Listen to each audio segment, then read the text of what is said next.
This video was sponsored by Pearl Abyss and Black Desert Online, links in the description. Every day is summer vacation, but instead of fighting stag beetles, you should be playing games like Black Desert Online. BDO is an expansive, beautifully designed open-world MMORPG that incorporates real-time action combat for 18 unique classes, all with diverse skills. Recently, the newest class, Shy, was introduced, which is a new step for BDO, being the first support class. With a character customization that could grab my attention for hours, I opted to play as Lolly Trish because why wouldn't I? I actually have a little history with this game. My old roommate constantly played it until 4 AM grinding to be super OP, so supporting him with the new class was a ton of fun, and that's where this game really excels. Besides being adorable, the Shy is super useful if you're gonna party up with friends, so there's a 7-day free trial for anyone who follows the link in the description. And without further ado...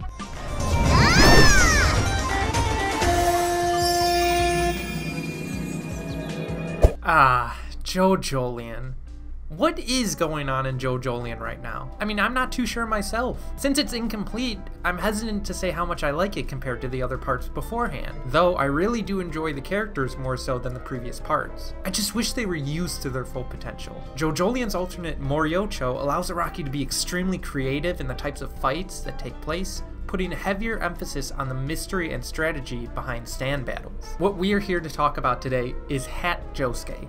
Gappy is one of my favorite JoJos because he can act like a cinnamon roll one moment and then a brutal psychopath the next. JoJolion's aura of mystery is the driving motivation for this character. And here's the point where I say you should read up to the most recent chapter of JoJolion. Just because it is coming out currently, I don't want to spoil this for anyone. So if you're interested in what I'm talking about, pause the video, come back later. So what's been bugging me recently has been defining the character of Josuke, because our initial takeaway is he's supposed to be based off of the Diamond is Unbreakable Josuke Higashikata. But as we get to learn more about this character, we realize there's a part of him that isn't Josuke. The Josuke portion of him comes from Josahumi Kujo, whose design and characterization are distinctly Josuke. But on the mental side of it, you have the grafted part of Yoshikage Kira. But Kira and his top-tier waifu Imoto Kyo are each half of Jotaro, one in design and one in character. Gappy is part Jotaro and part Josuke, similar to how Johnny was part Jonathan and part Joseph. But despite taking heavy inspiration from the other characters, Johnny still felt like his own person, and is distinguishable enough from Jonathan. Now what about Josuke? Well, his character is that he doesn't have a character because he's searching for his memories. It's no doubt Kira is familiar to Jotaro as Josahumi is familiar to Josuke, but does a fusion of these two character references make a whole character reference? Or, as I've been convinced otherwise, does it make something new? I think the best place to start would be defining Gappy's character. Let's split up and look for clues. Let's start with Gappy's design. Like many JoJos, it's one of the most defining things about them. JoJo's is a very fashionable show, and Araki did not disappoint with this guy. Makes me want to do a ranking every Jo clothes one day.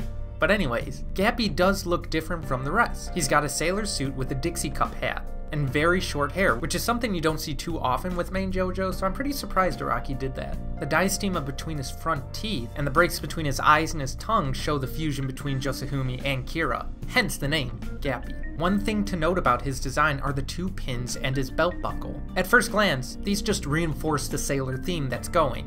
The anchor is for a boat, the compass is for navigation, and the belt buckle represents fishing. And while I believe Araki likes to have fun with his belt buckles, I genuinely believe there's a deeper meaning to the pins. The compass represents how he has lost his direction, in the way that he's had amnesia since the beginning of the part. The anchor is the same symbol that appears on his stand, soft and wet. So our first clue would be that Gappy wears something that is obviously visible on his stand. Next would be to talk about his personality. Some people would argue that he doesn't really have one, or it's boring. But not me. I can see that he's kind and curious while also loyal and determined to realize his goals, just as much as any other JoJo. Gappy doesn't draw a line when it comes to killing people, and as of this point in JoJolion, he's killed more people for lesser reasons than both Jotaro and Josuke. So because of that, I might have to edit my ranking every JoJo list. He's been known to obliterate his enemies in the most brutal ways, drowning them, poisoning them, Daiichi no Bakudaning them, bashing their faces in, chemically dissolving them. I can only think of one other JoJo from the original universe that acts the same way. Giorno Giovanna.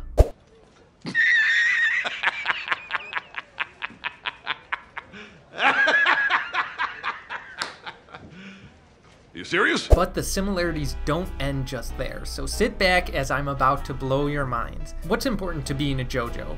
The Joestar birthmark and the shortening of their names to JoJo, right? On the most basic level, that's what it is. Let's look at the naming convention for each character. Jonathan Joestar, Joseph Joestar, Jotaro Kujo, Jolene Kujo, and Johnny Joestar are very straightforward. Josuke Higashikata is a little different because of kanji, but it still turns out as JoJo. Giorno, on the other hand, was born Haruno Shirobana. Now that doesn't sound like JoJo to me. You know who else wasn't born JoJo? Kira Yoshikage. His mother is still Holly Joestar, but not him. Now both of these characters still have the birthmark. So what happened? Well, here's where Araki shows his true genius. When Haruno moves to Italy, he leaves his original name behind and takes up Giorno Giovanna, making him JoJo, which definitely rolls off the tongue better than boss. When Kira fuses with Josahumi, he becomes a true JoJo, albeit in a more bizarre way than we've seen before. Even comparing who these two characters were before becoming a JoJo is quite interesting. Both have been raised by parents who didn't quite care for them or love them very much, even belittling them or using them as tools. But I think the nail in the coffin to prove Giorno is more of an inspiration for Gappy than Josuke would be their stands. We have Gold Experience and Soft and Wet. As I mentioned earlier, Gappy's anchor is the centerpiece of Soft and Wet. Meanwhile, Giorno's ladybug brooches are scattered on the hands, chest, hips, and ankles of Gold Experience. While the abilities are completely different, the names are very similar in one way. They're both Prince songs. Since JoJo's is basically Araki's love letter with Prince Senpai Notice Me written on it, it makes sense that he would have two of the main characters' stands be named after his favorite artist. And it just so happens that both of these songs convey similar messages. Gold is a proud song celebrating passion through money. Everybody wants to sell what's already been sold. Everybody wants to tell what's already been told. What's the use of money if you ain't gonna break the mold? While Soft and Wet is a fun groove that's celebrating passion through women. You're just as soft as a lion tamed. You're just as wet as the evening rain. How will I take it when you call my name? These songs both celebrate the luxuries of life, whether they're about money or women. It's muda muda to go through life and blissfully ignore these passions. Okay. Where did it go? Where is it? Looking for this. Is that my voice? Is that my voice? Oh well. No, don't drop it! I'm not going to drop it, you fool. I'm going to drink it. And once I turn back into my beautiful self, I'm going to kill you. So if JoJolion's gonna be a combination of Diamond is Unbreakable and Golden Wind, would we see any more parallels? Well, Gappy, for a large part of JoJolion, works to disrupt the smuggling and trafficking of the Rokakaka fruits, just as Giorno's dream led him to stop the drug trafficking in Italy. Like how Gappy fought the rock humans and is currently fighting the conspiracy of doctors after the true power of the Rokakaka, Giorno defeated both the traitor members of La Squadra and the bosses Unita Speciale to take control of Passione. Even the Rokakaka have relevance to the stand arrows from Part 5. While the Rokakaka are never stated to bestow stand abilities, they fill a similar role in the overall story of JoJolion. In JoJolion, the standard Rokakaka performs a basic equivalent exchange, while the new Rokakaka can use another person as collateral for the exchange. The Requiem stand arrow from Part 5 unlocks a stand's fullest potential. Both Giorno and Gappy spend a significant portion of the finale in pursuit of these goals.